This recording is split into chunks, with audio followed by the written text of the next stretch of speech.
Hi, everybody. My name's Ella DeNicola, and I'm a junior here on the women's swim team. And I'm also the new host of our podcast here in athletics, Made by Marymount. The goal of Made by Marymount is to interview not only athletes, but coaches and admin. And the point of that is to strengthen our community and see who you are as not only a player and a coach, but beyond that. And that is something that is really special to not only me, but our athletics community. And so with that, let's dive into our first podcast here with the newest member of the States community, Shane Spellman.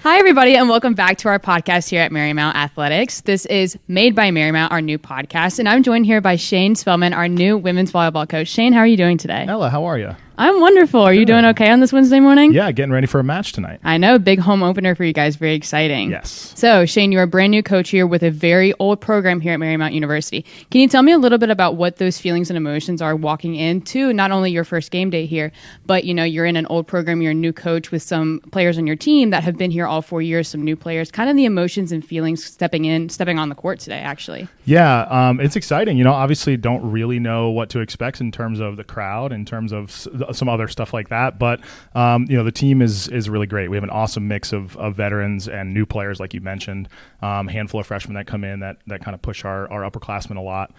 So I'm excited to kind of see what they can do in front of the home crowd. And yeah, it should be a fun match tonight. Hopefully, you know, we play well and give the crowd a good show. Right. So with that, we'll hop back into the volleyball side of things, but let's get on to who you are. Sure. So as we all know, most of your athletes, we were at the preseason athletics meeting, the welcome back meeting. Yeah. So we saw you and we saw your son, so we know a little bit about you, but let's kind of dig into who you were before you stepped foot onto this campus. So in our previous talk here, you mentioned that you were at Tulane University, you coached some beach volleyball. Can you tell me a little bit about like where you started out volleyball wise? Like you can even go back into your childhood with volleyball, kind of like where you found the love for the sport. Yeah, so I actually didn't start playing volleyball until I was 19, so I kind of found it a little bit late. Started playing beach before I played indoors, so kind of my first volleyball love is really beach volleyball. Learned all the skills. You know, when you play beach, you kind of have to be good at everything, otherwise you get exposed pretty quickly. So yeah, I played beach first, and then ended up going to play in college. I played Division III, so Division III is kind of close to my heart. And so yeah, after that, I started coaching. I got my master's in Milwaukee at a school called Cardinal Stritch University, where I was a graduate assistant. So I kind of know that life too, and it's a bit of a grind. But so yeah, and then after that, I went down to Tulane University. I was the assistant beach coach for a year, and then we moved on from there. And that's when I moved to Virginia. When I moved here, I took over a beach club here. I did that for a little bit. And then, yeah, I kind of moved away from full-time coaching after that role. You know, I kind of wanted to go in a little different direction in my life and start a family and be at home at night and be at home on the weekends. And, you know, we've kind of done that now. And, you know, when this job came open, obviously it hasn't been open in quite a while. And it's right up the street from my house. So talking to my wife a lot about it, and she really encouraged me to apply. And I applied, and here we are. So, yeah, I mean, when I applied and when I decided to apply, you know, I kind of had started to kind of get the itch again for coaching. I was coaching high school right down the street at Wakefield. I was coaching club at a club called Virginia Elite. And yeah, you know, I kind of had been coaching a lot more recently and was just like, man, this is kind of where I want to be. And so I applied, and, you know, you can't really get a college job without moving too often. So yeah, I applied, and here we are. You know, we had Tommy and Jacob on the interview panel. It was great. We had a grand old time, and yeah, it was good. I'm happy that I'm here. The experience the first few months has been great. I'm really glad the season started. And the team is awesome. The players are great, and it's been a really good experience so far. Well, I can speak on behalf of Marymount Athletics and say that we are very glad to have you. In the past couple of conversations that we've had, you're a blast to talk to, and I'm super excited that you're our first guest here. And you've done nothing but bring a really good energy, and I think that that's really good coming off of the Atlantic East Conference Championship with the women. You know, you're bringing that energy, that winning mindset that I think is really important for them to not only, like, you're a new coach, you know, you have to sit there and say to your girls, hey, like, we can do this as a team. Just because I'm new doesn't mean that we're not going to win something. And so I think that you bring that winning mindset back to them, which is really important. Yeah. So, all right. So we'll talk a little bit about you. So I know from our previous conversations that you're really into, well, your son Mateo. He's Yeah. 2. Am I correct? He'll be 2 at the end of the month. Yeah. Okay, so Yeah. happy early birthday, Mateo. Yeah, thank you. Thank you. So you tell me that he's really into penguins. He's really into dogs, Loves it. basketball, Yep. soccer, right? He's Soccer. into Yeah, we went to the soccer game the other day. Go Saints. Yep.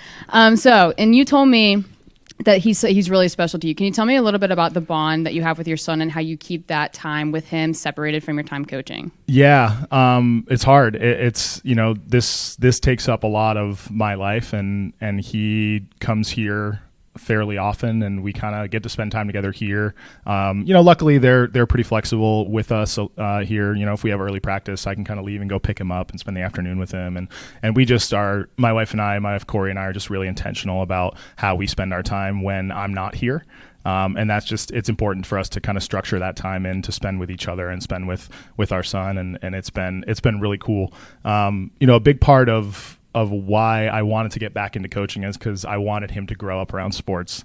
I did to a certain degree. My parents weren't coaches, but I was playing sports all the time, and it's like kind of a foundational part of who I am and how I got where I am. So, being able to provide that to him and allow him to just be around sports as much as possible is something that, is kind of really special to me. So yeah, it's great to have him around. He's a blast. He's hilarious. You'll probably see him tonight if you're at the match, and he just he runs around and watches volleyball and says volleyball all the time. So it's great. He's the best. Yeah. I can definitely say my mom was actually my swim coach when I was in high school. Yeah. So growing up with a coach in the house is definitely an experience, but growing up around sports, I think definitely formed me into the individual I am today, put me in a very heavy determined mindset. And I think that's really special. So seeing that is actually really cool because I see that implemented in my own life. So that's really special. Yeah. So in our pre-meeting here that we had, you made a very interesting connection to something that you enjoy to coaching. You made a connection to coffee and coaching. And so you mentioned that coffee is something that you really enjoy.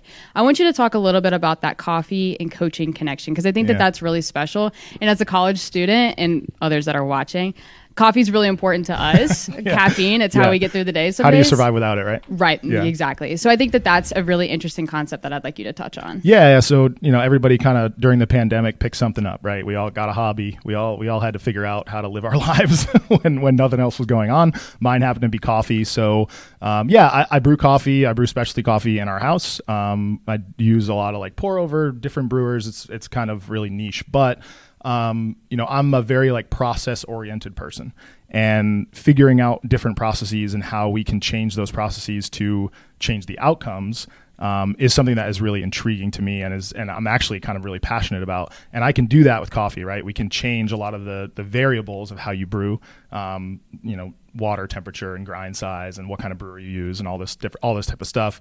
Change those variables, changes the outcome. And I feel like that connects directly with how I view coaching and practice design. It's how can we change our variables in practice to get the best performance out of our players?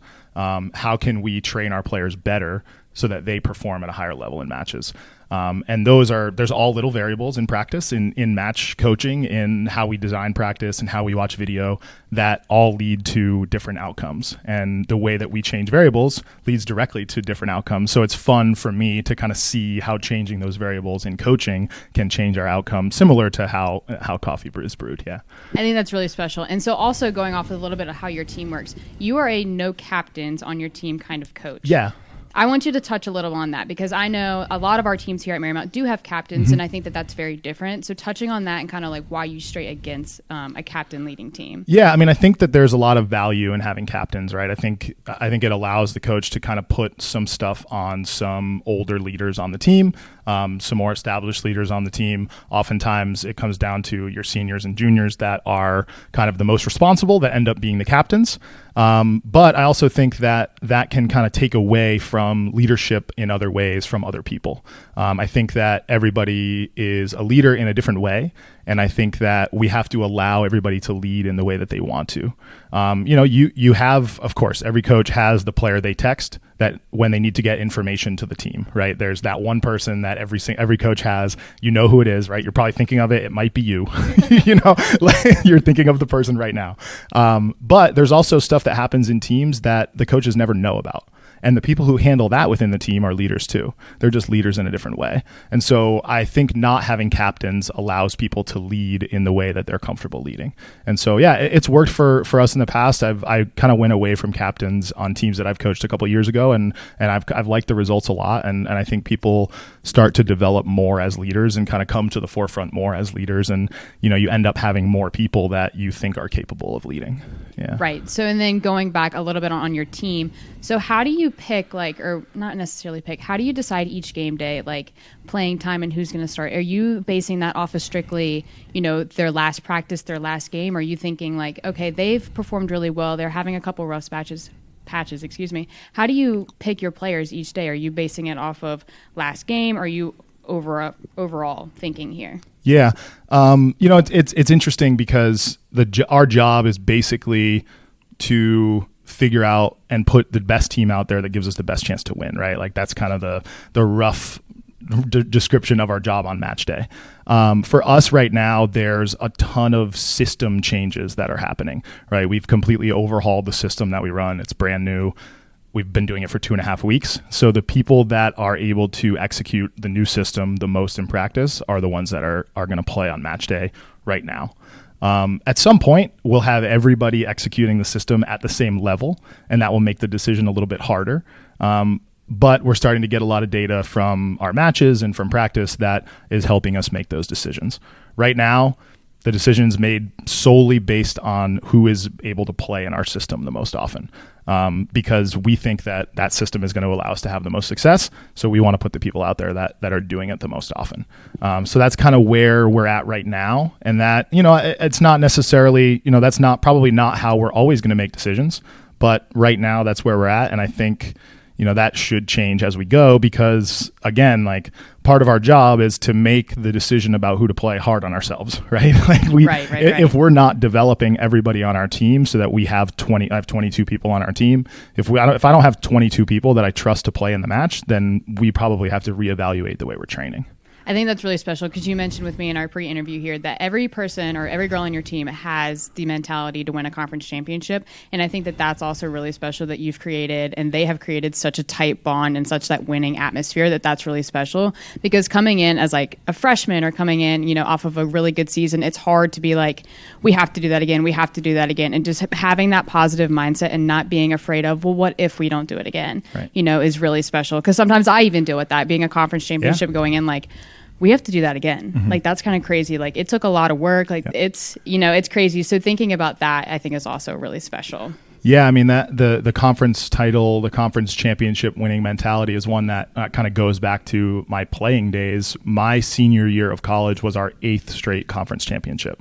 So it's just kind of, the winning mentality, it doesn't really come from it comes from success, right? Having a lot of success, the conference championship mentality is kind of ingrained in the team because of stuff that happened before I even got here. So the players here are used to winning conference championships. They're used to playing in the conference finals. They know what that feels like, and they know the work that it takes to get there.